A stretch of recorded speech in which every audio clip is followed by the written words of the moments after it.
नमस्कार आप सभी को, स्वागत है आपका हमारे इस प्लेटफ़ॉर्म पर। हम लोग आज डिस्कस करने वाले हैं उत्तर प्रदेश में जो आपकी परीक्षा हुई थी, लेखपाल की, इसी के बारे में डिस्कस करेंगे। इसमें आपका गुड अटेम्प्ट क्या रहा है? साथ ही साथ हमने जो आपको प्रैक्टिस सेट करवाए थे, उससे कितना लाभ हुआ है, कहाँ-कहाँ से क्वेश्चन्स आए हैं? और साथ ही साथ हमने जो आपको सिलेबस करवाया था लेखपाल का, कहाँ-कहाँ से सवाल आए हैं, इन सब के बारे में डिस्कस करेंगे। इसके अलावा एक खबर ये भी आ रही है कि परीक्षा गलत तरीके से आयोजित करवाई गई है, कुछ सेंटर्स पर आरोप लग रहे हैं।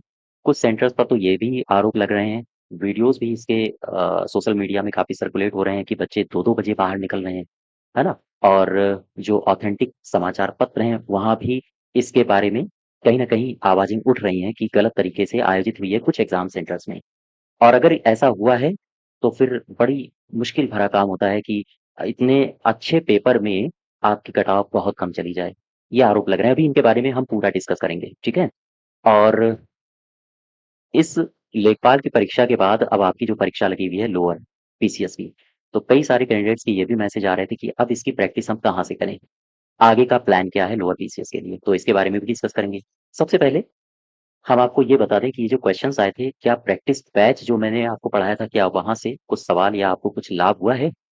देखो, इसमें जो करंट के सवाल पूछे गए थे ना, करंट से संबंधित यूपी करंट, ये जो मैंने आपको पीडीएफ दी थी उत्तर प्रदेश स्पेशल की, उतनी पर्याप्त थी। सारे के सारे मैक्सिमम सवाल यूपी करंट अफेयर से वहाँ से पूछे गए थे।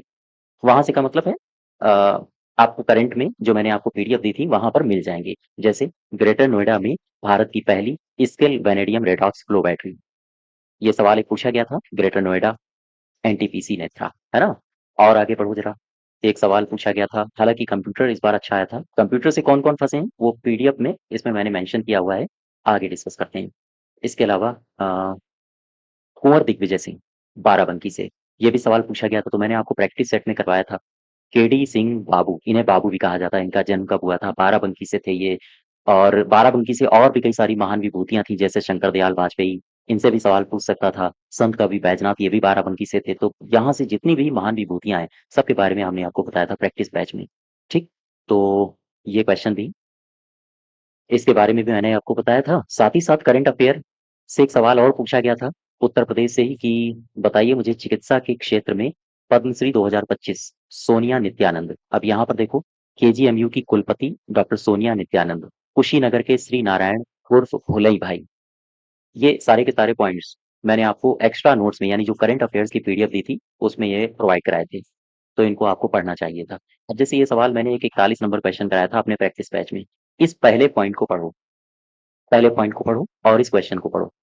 थोड़ी-सी लैंग्वेज चेंज है लेकिन सवाल यही है। अब जैसे यहाँ पर लिखा है प्रधानमंत्री नरेंद्र मोदी ने नई दिल्ली में इमर्जिंग साइंस यानी कि उभरते विज्ञान टेक्नोलॉजी एंड इनोवेशन कॉन्क्लेव ईएचटीआईसी 2025 का उद्घाटन किया। अब यहाँ पर आ जाओ। उभरते विज्ञान प्रौद्योगिकी नवाचार उद्घाटन के दौरान कौन सी योजना शुरू करी गई? अब यहाँ पर योजना पूछ लिया आपसे, तो अब आगे बढ़ो जरा। यहाँ पर लिखा है इस दौरान अनुसंधान विकास नवाचार योजना को शुरू किया गया था। लिखा है ना, यही आपका हो जाएगा आरडीआई, अनुसंधान विकास और नवाचार, है ना? तो प्रैक्टिस बैच जो था आपका, उसमें जो मैंने क्वेश्चंस करवाए थे, उन क्वेश्चंस को आपको करना चाहिए था। अगर आपने हल्के में लिया है तो कहीं ना कहीं आप मिस किए होंगे। आपने कम से कम 5 से 7 क्वेश्चंस मिस किए होंगे, ठीक है? और लेखपाल जिसमें इतना अच्छा कॉम्पिटिशन है, उसमें आप 1 नंबर या 2 नंबर भी गँवा दें, तो कहीं न कहीं बड़ा मलाल रह जाता है। अब यहाँ पर देखो, ये जो मैंने आपको पीडीएफ दी थी, ये वैल्यू एडिशन पीडीएफ थी। हालाँकि वैल्यू एडिशन पीडीएफ मैंने आपको 6 दिन पहले ही दी थी और इसमें एक पीडीएफ दी थी जिसमें ये फ़ॉर्मूला लिखा था। वैल्यू एडिशन फ़ोल्डर मैंने आपको बनवाया था, कुछ याद आ रहा है? एग्ज़ाम पॉइंटर के नाम से। उसमें एक पीडीएफ डलवाई थी। मैंने आपको आपदा प्रबंधन में एक ही फ़ॉर्मूला पढ़ाया था और वो है ये, risk equal to hazard, vulnerability, exposure बटे कैपेसिटी टू कोप। अब यहाँ पर देखो यही तो लिखा है, रिस्क बराबर पूछ रहा है, यही फार्मूला आपसे पूछा गया था, risk equal to hazard vulnerability exposure बटे कोपिंग कैपेसिटी। बस बी पार्ट आपको मारना था और सही उत्तर हो जाता है ना? तो ये वैल्यू एडिशन क्लासेस यहाँ पे वैल्यू एडिशन नोट्स का है। इसके अलावा मैंने आपको प्रैक्टिस सेट कराया था, प्रैक्टिस सेट में मिष्टी योजना कराई थी, हालांकि ये सिंपल है, मिष्टी योजना कराई थी, इसका फुल फॉर्म पूछा गया था। प्रैक्टिस बैच में ही उसी में 53 नंबर में मैंने मिष्टी योजना करवाई थी और 54 नंबर में प्राण पोर्टल करवाया था। देखो, प्राण पोर्टल का फुल फॉर्म क्या होता है? इसका उद्देश्य और उद्देश्य ही पूछा गया था। ध्यान दो यहाँ पे। ये लिखा है राष्ट्रीय स्वच्छ वायु कार्यक्रम के कार्यान्वयन के प्रबंधन और निगरानी के लिए पोर्टल। निगरानी के लिए इस पोर्टल को शुरू किया गया था और वही यहाँ पे पूछ लिया गया है आपसे। राष्ट्रीय स्वच्छ वायु कार्यक्रम के अंतर्गत वास्तविक समय में वायु गुणवत्ता डेटा की निगरानी और अद्यतन करने के लिए कौन सा पोर्टल लॉन्च किया गया? और होगा प्राण, है ना? और देखिए क्वेश्चन नंबर 17 के बाद और आगे बढ़ते हैं। और भी कई सारे क्वेश्चंस हैं। जैसे ये करंट का क्वेश्चन था, पार्वती अर्गा आपसे पूछा गया था, पर्यावरणीय संवेदनशील क्षेत्र बताइए मुझे, पर्यावरणीय यानी कि इको सेंसिटिव जोन बताइए मुझे। तो ऐसे कई सारे क्वेश्चंस हैं, ये मैं आपको पीडीएफ दे दूंगा, टेलीग्राम में डलवा दूंगा, आप इसमें देख लीजिएगा, ठीक है? जैसे आपसे पूछा गया था राष्ट्रीय स्वच्छ वायु कार्यक्रम के बारे में बताइए, ये भी करंट का क्वेश्चन था। साथ ही साथ राष्ट्रीय आपदा, हालांकि ये तो सिंपल सवाल था। इसके अलावा मिष्टी योजना का फुल फॉर्म पूछा गया था आपसे। आदित्य एल1 के बारे में पूछा गया था। ये पूछा गया था राष्ट्रीय ग्रामीण पेयजल कार्यक्रम कब शुरू किया गया था। यहाँ पर मैंने अन्य महत्वपूर्ण योजनाओं में पूरा यहाँ पर 5 से 6 योजनाएं लिख दी थी, 6 से 7 योजनाएं, कि भैया इसको पढ़ लेना। और ये पहला पॉइंट पूछा गया था आपसे, राष्ट्रीय ग्रामीण पेयजल कार्यक्रम। तो ये पूरा पीडीएफ मैं आपको दे दूंगा, ठीक है? कीस्टोन प्रजाति, और यहाँ पर उत्तर प्रदेश से संबंधित सवाल कौन कौन से पूछे गए थे, ब्लॉकचेन टेक्नोलॉजी, कंप्यूटर से संबंधित कौन कौन से सवाल पूछे गए थे, ये कंप्यूटर से। तो खैर, अब आ जाओ यहाँ पर हम बात करते हैं लोअर पीसीएस के लिए। पहले लोअर पीसीएस की बात कर लें। ये जस्ट वेट, मैं चलता हूँ पहले आपके सिलेबस में, यहाँ पर आ जाओ। लोअर पीसीएस में अब आपको पढ़ना क्या क्या है, इसकी स्ट्रेटजी क्या रहने वाली, हम क्या क्या आपको पढ़ाएंगे, कैसे कैसे कवर करेंगे सिलेबस को, पूरा देख लो। सबसे पहली बात तो ये है कि जो आपका बैच पड़ा हुआ है, लेखपाल में आप पढ़ रहे थे, वो बैच हटाया नहीं जाएगा, उसकी डेट हमने बढ़वा दी है ना? जब तक लोअर का आपका पेपर नहीं हो जाता है, वो बैच आपके पास ही रहेगा, उसकी वैलिडिटी बढ़ाई जा चुकी है, तो आप वहां से पीडीएफ को डाउनलोड करके पढ़ते रहिए, ठीक? एक बात तो ये हो गई। अब इसमें सिलेबस क्या है? जैसे इतिहास 5 नंबर का है, इसके अलावा पॉलिटी 5, पूरा सिलेबस लेखपाल का है। बस फर्क इतना है कि वहां पर ग्रामीण परिवेश था, और वही ग्रामीण परिवेश को यहाँ पर तब्दील कर दिया गया है 5 नंबर बढ़ा के साइंस एंड टेक्नोलॉजी में। साइंस वहां पर 5 नंबर का था लेखपाल में, यहाँ पर 10 नंबर का हो गया है ना? बाकी समसामयिकी वही है, अर्थशास्त्र वही है, भूगोल भी वही है, पर्यावरण आपदा प्रबंधन वही है, डेटा इंटरप्रिटेशन और हिंदी ये आप खुद पढ़िए, ये मैं नहीं करवाऊंगा। मैं पहले से ही बता दे रहा हूँ, कई सारे कैंडिडेट्स बाद में मैसेज करते हैं कि इसमें हिंदी के नोट्स तो है ही नहीं। पहले से ही आप समझ लो, हिंदी नहीं करवाऊंगा, और डीआई यानी डेटा इंटरप्रिटेशन भी आपको ही करना होगा, ठीक है? इसके नोट्स वगैरह आपको मैनेज करने होंगे। इसके अलावा कंप्यूटर 15 अंक का, कंप्यूटर पर इस बार ज्यादा फोकस करेंगे, कंप्यूटर अच्छा पूछ रहा है, इसकी प्रैक्टिस भी हम बेहतर करेंगे। और उत्तर प्रदेश सामान्य अध्ययन, ये भी 20 अंकों का। तो यहाँ से अब हमें पढ़ना क्या है, कैसे पढ़ेंगे, आओ जरा डिस्कस कर लें। जस्ट वेट, देखो सबसे पहले यहाँ पे आओ, प्रैक्टिस बैच लोअर के लिए ये हम शुरू कर रहे हैं। और इस प्रैक्टिस बैच से अगर आप जुड़ना चाहते हैं तो पीडीपीसीएस कूपन कोड का आप इस्तेमाल कर लीजिए। ये बैच आपका शुरू होगा 2 तारीख से, 2 जून से, ठीक है? बैच डाल दिया गया है, इसमें पीडीएफ भी हम कल से डालने लगेंगे, लेकिन जो हमारे लेक्चर्स आएंगे, रिकॉर्डेड वीडियोस आएंगे, वो 2 जून से आएंगे। इसकी प्रैक्टिस हम 2 जून से करेंगे, बाकी इसमें हम पीडीएफ कल से डलवाना शुरू कर देंगे। तो आपको करना कुछ नहीं है, जाना है एप्लीकेशन में, इस बैच से आप एनरोल हो जाइए, ठीक? इसमें हम 5000 एमसीक्यूज करने वाले हैं, और ये टॉपिक वाइज करेंगे। यकीन जानिए, इतना डिटेल में हम डिस्कस करेंगे, जो पीसीएस लोअर पीसीएस का जितना भी कुछ सिलेबस आपको दिया गया है, एक भी क्वेश्चन बाहर नहीं जाने देंगे, क्योंकि इसमें आपके पास समय भरपूर रहेगा। तो अच्छा समय भी मिल गया, और साथ ही साथ इस सिलेबस पर आधारित आयोग ने एक पेपर करवा भी लिया है लेखपाल का, तो पूरा सिलेबस भी पता चल गया है कि हाँ, कहाँ तक वो पूछ सकता है, ठीक? तो ये है कूपन कोड केडीपीसीएस, आप इस कूपन कोड का इस्तेमाल करके इस बैच से जुड़ सकते हैं। अच्छा, अब इसमें प्रैक्टिस करेंगे कैसे, इसके बारे में भी जान लो। आओ जरा चर्चा कर लें थोड़ी सी। जस्ट वेट, जैसे यहाँ पे आओ, आपका जो सिलेबस दिया गया है ना,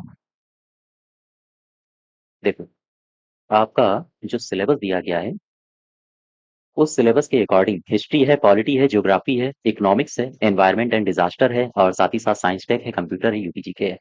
हिस्ट्री में हिस्ट्री में हम 500 क्वेश्चन करेंगे, चुनिंदा क्वेश्चंस, जिसमें मॉडर्न हिस्ट्री होगी, मिडावल हिस्ट्री होगी, और साथ ही साथ मॉडर्न, मिडावल और एंशियंट हिस्ट्री होगी।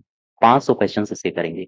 जियोग्राफी के भी 500 क्वेश्चन चुनिंदा करेंगे, जिसमें इंडियन जियोग्राफी और साथ ही साथ कुछ महत्वपूर्ण वर्ल्ड जियोग्राफी होगी। हालांकि वर्ल्ड जियोग्राफी काफी कम पूछी जाती है, लेकिन फिर भी कुछ क्वेश्चंस यहाँ से करेंगे। और साथ ही साथ जो ज्योग्राफी में लेखपाल में आपसे पूछे गए थे, जैसे कॉन्सेप्ट पूछे गए थे, सिद्धांत किसने प्रतिपादित किया है, वहां से भी सवाल एमसीक्यूज करेंगे, है ना? ज्योग्राफी 500 क्वेश्चंस, हिस्ट्री 500 क्वेश्चंस, इसके अलावा पॉलिटी के हम लोग 500 क्वेश्चंस करेंगे, क्योंकि पॉलिटी यहाँ चाहे हिस्ट्री हो, ज्योग्राफी हो, यहाँ अच्छे लेवल की पूछी जाएगी, लोअर पीसीएस है, तो 500 क्वेश्चंस यहाँ से करेंगे।